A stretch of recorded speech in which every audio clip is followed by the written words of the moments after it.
una pa lang sinasabing may bahay, ay dapat pala lalaki. Yung ngayon sinasabi, ito ang aking may bahay. Ang may bahay ay asawa ng babae. Pero pala, pag sa konsepto ng Biblia, dapat pag sinabing bahay, lalaki. No, may bahay ang lalaki. Baka babae, papakilala ang may bahay. So, so kaya kung ngayon lagi pinipili yung mga babaeng may bahay. Okay. So yan. So, living together. Ang marital duties, pangalawa is faithfulness. Napakalaga po dito. Okay, katapatan. Ang duties ng mag-asawa ay magiging tapat sa isa't isa. Okay? Kapag yan, dahil yan ang iyong pinili, yan ang iyong inibig, dapat yan lang ang iyong mamahalin. Mula nang ikaw ay nagkasawa, o pinili mo yung, ang lalaki o babae, dapat sa kanya ka lang nakikinig. Amen. Awag ko. Dapat, hindi ka natitingin sa iba. Kasi, hindi ka natitingin, hindi ka nag-testing sa iba. Testing natin sa iba. O hindi ka nun. Hindi ka nun yung duties ng mag-asawa, marital duties po yun. Faithfulness. Di ba? Okay. Yun yung duties natin, tungkulin niya ng mag-asawa. Okay, o tungkulin niya ng babae. Okay. Hindi kayo titingin. Kaya po talaga ako. Kaya po talaga ako. Kaya mas mura lang po talaga ako. Kahit po maraming mga magaganda na nakikita kayo, nakikita ko. Pero sa kanya nakatingin ako. Gano'n po yan. Dami nga, kung kung mayroon ng mga taong mga magaganda, may mga artista ng magagandang itsura, hindi pa rin yung tatapat sa iyong asawa. Bakit? Kasi yun ang pinili. Di ba? So yun, katapatan. Okay? So dapat ginagawa natin yun, tapat sa isa't isa. Okay? Hindi lang yung tapat sa isa't isa nung hindi ka titingin sa iba. Kundi sa maging sa mga sikreto mo sa buhay, sikreto sa mga nakaraan, o kaya naman ay sikreto sa mayroon kang mga tinatagong kayamanan na hindi na tinatagong kayamanan na hindi alam iyong kapartner o hindi alam ng iyong asawa. Ano? Okay. Faithfulness. Pangatlo ay respect. Yan, marital duties po yan. Respect. O respeto sa isa't isa. Napakahalaga po yung respect lalo po sa mga lalaki. Sabi sa pag-aaral, mas mataas ang dito, hinahanap ng lalaki. So, yung respect, ang mas hinahanap ng lalaki, mas mataas yung respect isa sa love. Sa larangan ng mga lalaki. Mas importante sa mga lalaki yung respeto. Siyempre, sa pagkasama, kailangan ng respeto sa isa't isa. Okay? Hindi laging kung ano yung gusto mo, ayun ang masusunod. Respeto. Okay? So kung minsan, pagka nangangalapit, minsan, respeto pa rin. Actually, hindi, respeto pa rin ang kailangan yun eh. Ano? Kasi hindi mo pwedeng parasahin.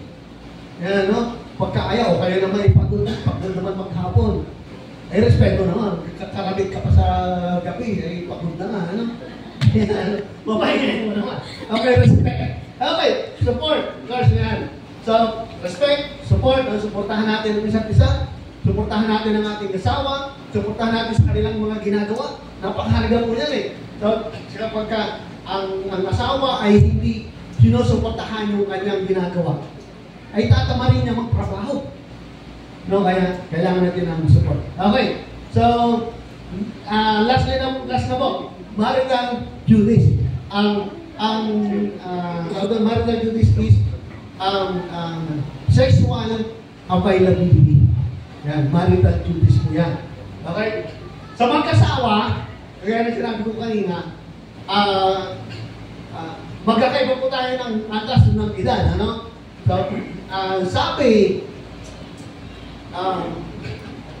kapag bagong mag-asawa pa lang, parang sa magtrabaho yan daw po yung mga laborer. Malalakas sa katawan. libo rin pag mga bago-bago pa lang. Pag nagtagal-tagal na daw, ang mag-asawa, parang na daw yung, forman, ano. Nagawa, pero duro-duro na. Yan, ano. Pagka medyo nagtagal-tagal na, nagiging, ano na po yan, tawag dito, engineer na lang. Puro plano. Yan, puro plano na. Okay, so, plano-plano lang yan. Pagka medyo talagang hindi nakakamin yung edad, ang tawag po doon ay architect. Drawing. Ano? Eh, hindi na kaya. Ano? So yun. Pero, na mag-asawa, kailangan po yung sexual availability. So, mahalaga po yan. Sa pag-asawa, kailangan din ng, pagka sinabing sexual availability ay available ka pagka kailangan ng mister. Pagka kumalabit si mister, yan, dapat available po. Ng asawa. Ganun po yan. Moral duties po yan. Natawag doon, marital duties po yan. Okay, pero kagaya na sinabi ko, respeto din sa isa't isa. Yung medyo, di ba, kahit hindi maayos ang pakiramdam, wala sa mood, ayaw mo nang mag-save.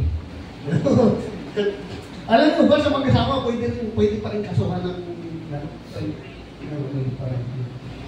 bersahin. Respeto pa rin. Pero, napakahalaga po niya na malaman natin na yan ay responsibilidad natin. Duties po natin yan ng mag-asawa. Na tinutupad ng mag-asawa dapat. Okay? So, nung una-una, minsan ay araw-araw, magat hapon, okay, pagka nagtagal-tagal na, medyo makaluwahan na lang. O once a week na siguro. Yan, ano, pag nagtagal-tagal na talaga. Yan. Buwanan na lang. Okay. So yan. Pero duties mo natin yan. Mahalaga po yan na malaman natin dito ay kung tumulong sa isa. Huwag na ginagampanan. Pero siyempre, respeto natin yung ating mga katuwaan, no? At siyempre yung edad natin respeto natin. Pero hanggang kaya, dapat ginagampanan natin yung mga tungkulin. Na? So yun po yung ang nais kong ibahagi